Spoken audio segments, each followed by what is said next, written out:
There were some positive, one of them being Jose Caballero, who was in there, drove in one of the runs early. I think he drove in the first run, was 1 for 2, worked 2 nice walks up there as well, so he was on base 3 times in that game. And obviously he's doing it in place of Kolten Wong, who was an offseason acquisition. There were high hopes for him, and it's been a bit of a disastrous start for him. And Jerry Dipoto on talking about, Wong's struggles and seeing more of Caballero. Rough start. And it's not the defense. It's the body of work right now. It's just been a struggle for him. What it is, I don't know. I wish there was an answer that I could provide or that we could provide. And, obviously you saw last night that Cabby got a start against a right-hand pitcher. And you may see that more in the short term as we try to just give Kolten a chance to reset and get his season started in the way he's accustomed to playing. He's been a really good player for the better part of a decade in this league. And I don't think that is done. I don't think that's over. Clearly he got off to a rough start and he's having a tough time reeling it in. And maybe just a breather will give him a chance to do just that. That's what we've been saying, but I'd like it to be an extended breather because he's had days off. They've done that. Scott Service has done that. Sat him down for a game or two, and then he comes in and plays. Now, do they have moves with Kolten Wong? I'm sorry, I'm trying to remember the whole thing. Sit him down. Is he on your roster the entire time? Yeah, he could. You could bring him in as a pinch hitter if you want. Yeah, but what if you need that spot or something? I don't know. I think here's what. First of all, obviously everybody can have an opinion. It's not obvious why Kolten Wong is out there. However, I feel like I said the other day, I feel like Scott Service could tell you, for 30 minutes why he is running him out there and Caballero's not playing. Because guys like me, and maybe you too, I love Caballero. And I know it's a small sample size.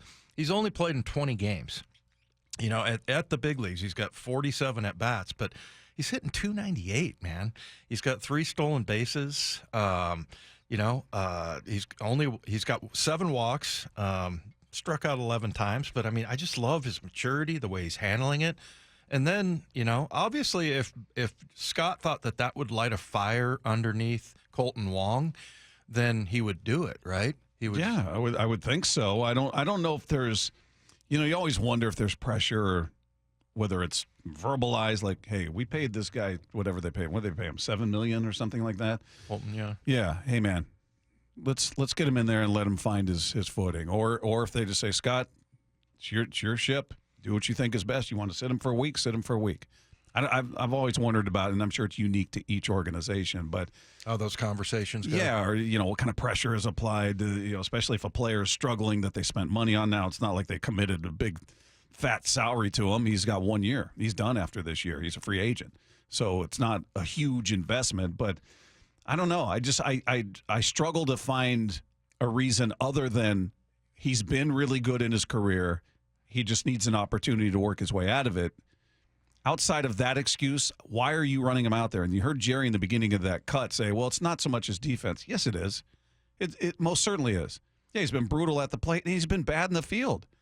The flips from J.P. Crawford, he had 2 of them he couldn't handle. One of them, the very next pitch, ended up in the seats that would have gotten them out of the inning. Then you had the bobble in this game, or the game the other night. And then you throw that on top of what he's not doing at the plate, and he's an incredibly nice guy. None of this is personal. We talked to him, couldn't be a nicer guy. But this is about results. This is about producing, and he's not giving you results. He's not producing. And Caballero may or may not be the answer. We don't know. Yeah. But at least there's some hope attached to him. There's some upside, it appears. Why not find out? Maybe he goes out there and face plants. But at this point, what do you have to lose?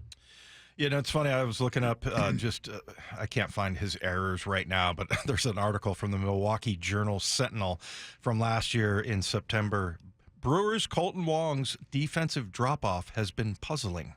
He had 17 errors last year, but yeah, I echo what you're saying. It's nothing personal, but it does. The one thing that did kind of bother me, and maybe this is a little bit on the personal side because it has to do with hustling, but he hit a chopper, and look, it was 999 times out of 1,000 it's going to be an out, but he was jogging. Yeah. And I feel like, I don't know if there's something going on in his head that is clouding that, or I just would have liked to have seen him run a little bit harder there, even though it's probably a foregone conclusion that it's an out. But I don't know. It was just kind of a bad look. I don't think he's a bad guy, though. That's for sure. He, like you said, really nice guy. Now you're starting to go, okay, don't really care about that. Yeah. You know, and I think for me, it's not so much that I've hated watching Kolten Wong play. To me, it's just I love to give this kid Caballero, which Scott could probably give me another 30-minute talk on why he's not putting him out there. Yeah. But he certainly is intriguing. Well, and you heard Jerry say he was out there against a right-hander, so they wanted to spot him against lefties, help him find success. You know, they kind of, their hand was forced. All right, let's run him out there against a righty, see what he can do. And he works 2 nice walks. He comes up with a hit. First RBI of the game comes courtesy of him. So, yeah, you had some success. Let's see him do it again. All right, and then we'll see him do it again after that. All right, maybe he struggled that night, went 0 for 4. Let's see how does he bounce back? How does he handle adversity? So let's just see. That's all I'm saying, because you just don't have anything to lose there. It's not like you're going, well, how can you pull Wong out of the lineup and work with this guy you know nothing about? Well, Wong's given you nothing. So this is the perfect time.